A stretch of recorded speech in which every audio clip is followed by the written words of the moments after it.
नमस्कार, good morning. मी सौरभ कोरटकर. तुम्ही बघत आहात TV9 मराठी. आता आपण बघूया 36 जिल्ह्यांमधल्या 72 बातम्या.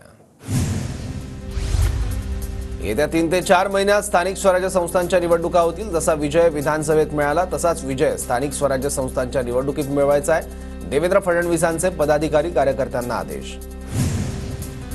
शरद पवारांनी दगाफटक्याचं राजकारण केलं. शिर्डीतील अधिवेशनातून अमित शहांचा हल्लाबोल. पवारांच्या राजकारणाला 20 फूट जमिनीत काढण्याचं काम तुम्ही केलं, असंही वक्तव्य. महाराष्ट्रात आल्यावर पवार ठाकरेंवर बोलल्यावर हेडलाईन मिळते. शहांनी 2 शब्द देशमुख सूर्यवंशी कुटुंबावर बोलायला हवं होतं. अमित शहांच्या टीकेला सुप्रिया सुळेंचं वक्तव्य. आजही शहांना पवारांचा उल्लेख करावा लागतो. म्हणजे शरद पवार 20 फूट जमिनीच्या खाली नाहीत तर त्यांच्या समोर सतत उभे आहेत, अमोल कोल्हेंचं उत्तर. 2019 मध्ये उद्धव ठाकरेंनी बाळासाहेबांचे विचार सोडले. दगाफटका करून मुख्यमंत्री झाले. ठाकरेंना महाराष्ट्रातील जनतेने त्यांची जागा दाखवली. अमित शहांची टीका. तर खरी शिवसेना राष्ट्रवादी कोणाची हे जनतेनं सांगितलंय, असंही वक्तव्य. खरी शिवसेना सांगताना माणूस खरा पाहिजे. बोलणारे ते काय संत आहेत का? लोकांना माहिती आहे. शिवसेना ठाकरे गटाचे खासदार अरविंद सावंत यांचं शहांना प्रत्युत्तर. प्रतिमा खराब होईल अशी कामं करू नका. अमित शहांचा महाराष्ट्रातील मंत्र्यांना सज्जड दम. जनतेशी जास्तीत जास्त संपर्क ठेवा. राज्य आणि केंद्राच्या योजनांची अंमलबजावणी करा, शहांच्या सूचना. महाराष्ट्र आता थांबणार नाही. नदीजोड प्रकल्प हाती घेतल्यात. मराठवाडा विदर्भातील दुष्काळाला आता भूतकाळ बनवायचा आहे. महाराष्ट्र पाणीदार करायचा आहे, देवेंद्र फडणवीसांचा दावा. राज्यात बोट जिहादचा दुसरा पार्ट सुरू झालाय. शिर्डीतील अधिवेशनात मुख्यमंत्री फडणवीसांचं वक्तव्य. आपल्या समोर घुसखोरांना बाहेर काढण्याचं आव्हान. राज्यात एकही घुसखोर राहू देता कामा नये, असे आवाहन. केंद्रीय मंत्री पियुष गोयल यांची साईंच्या दर्शनावेळी चांगलीच धावपळ. अमित शहांच्या उपस्थितीत बैठकीला सुरुवात झाल्यानं गोयल यांनी धावत जात साईंचं दर्शन घेतलं. माध्यमांशी बोलणंही टाळलं. मनोज जरांगे आज संतोष देशमुखांच्या कुटुंबियांची भेट घेणार. जरांगे सकाळी 11 वाजता मस्साजोग गावाला जाणार. बीडच्या मस्साजोगमध्ये सीआयडीच्या पथकाकडून तपास. सीआयडी पथकाने संतोष देशमुखांच्या कुटुंबाची भेट घेतली. मस्साजोग ग्रामस्थ आज मोबाईल टॉवरवर चढून आंदोलन करणार. हत्या प्रकरणातील फरार आरोपीला अटक न झाल्यानं ग्रामस्थ आक्रमक. तर वाल्मिक कराडला 302चा आरोपी बनवण्याचीही मागणी. खंडणीपासून ते खुनापर्यंतच्या आरोपींना कोणीतरी वाचवतंय. आम्ही मोबाईल टॉवरवर उडी मारणार. हे माझी हत्या करतील, त्यापेक्षा आम्ही जीव देतो. ते बाहेर आले तर अनेक मुर्दे पाडतील, धनंजय देशमुख यांचा इशारा. धनंजय मुंडेंच्या राजीनाम्याच्या प्रश्नावर अजितदादा संतापले. तपासात नाव आल्यावरच चौकशी होईल. कायदा सर्वांना सारखाच, कोणालाही पाठीशी काढणार नाही. बीड प्रकरणावर दादांची प्रतिक्रिया. नैतिकतेच्या आधारावर धनंजय मुंडेंनी राजीनामा द्यावा, खासदार अमोल कोल्हेंची मागणी. बीडमध्ये दाऊदपेक्षा मोठे गुंड. बीड म्हणजे महाराष्ट्राचा बिहार झालाय. सुरेश धस जर स्पष्ट बोलत असतील तर सरकारनं लक्ष घालावं, विजय वडेट्टीवारांची टीका.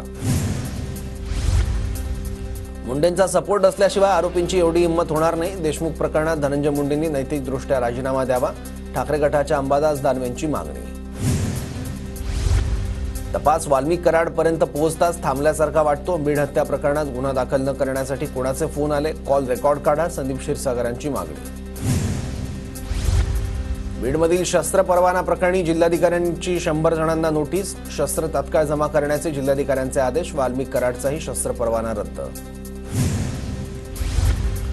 बीडच्या परळी तालुक्यातील सौंदाणा गावातील सरपंचाला राखेच्या टिप्परनं चिरडलं. अपघातात सरपंच अभिमन्यू क्षीरसागर ठार, चालक फरार.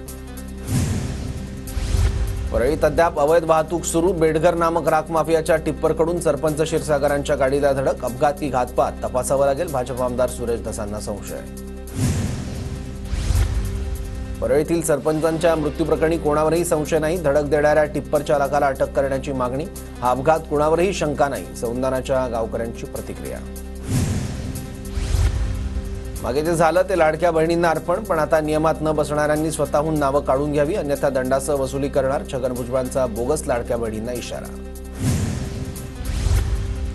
काँग्रेस नेत्यांनी ऐकून घेण्याची सवय ठेवावी. आघाडी तुटली असं म्हणालो नाही, फक्त कार्यकर्त्यांची भूमिका मांडली. कुणाला मिरच्या लागण्याचं कारण नाही, संजय राऊतांचा टोला. राऊतांच्या वक्तव्यावर उद्धव ठाकरेंशी चर्चा करणार. महाविकास आघाडी टिकावी अशी आमची इच्छा, विजय वडेट्टीवारांची प्रतिक्रिया.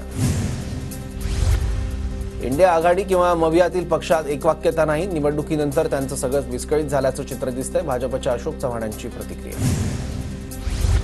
उद्धव ठाकरेंमध्ये स्वबळावर लढण्याची ताकद नाही. बाळासाहेबांनी 46 वर्षात जे मिळवलं ते उद्धव ठाकरेंनी 2.5 वर्षात कमावलं. नारायण राणेंची टीका. हात जोडतो, दंडवत घालतो, कुठेही जाऊ नका. उद्धव ठाकरेंची साथ सोडू नका. व्यासपीठावरून दंडवत घालत खैरेंचं कार्यकर्त्यांना आवाहन.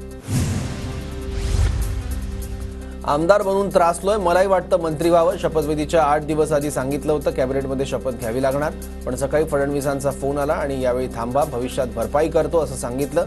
आमदार रवी राणांचं वक्तव्य. जिल्ह्यात माझा कुणीही दुश्मन नाही. रवी राणा.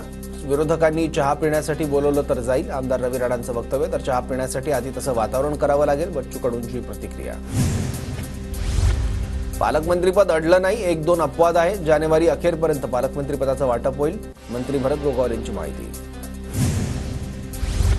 बुलढाण्यातील बाधित गावातील पाणी दूषित नसल्याचं अहवालातून उघड. पाणी दूषित नाही, कोणतंही फंगल इन्फेक्शन नाही, तरीही टक्कल का पडतंय? ग्रामस्थांच्या चिंतेत वाढ. टक्कल पडणाऱ्यांची संख्या 139 वर. सुरतहून छपराकडे जाणाऱ्या रेल्वेवर जळगावमध्ये दगडफेक. एका टवाळखोराने दगडफेक केल्याची माहिती. दगडफेकीचा व्हिडिओ व्हायरल. जळगावच्या भुसावळमधील गोळीबार प्रकरणातील 5 आरोपींना अटक. मुख्य 4 आरोपींना मनमाडमधून अटक. बीडच्या केजमधील आडस गावात 2 गटात झालेल्या वादानंतर एका आरोपीकडून पिस्तुलासह चाकू जप्त. धारूर पोलिसांची कारवाई. दोन्ही गटाकडून एकमेकांविरुद्ध गुन्हा दाखल.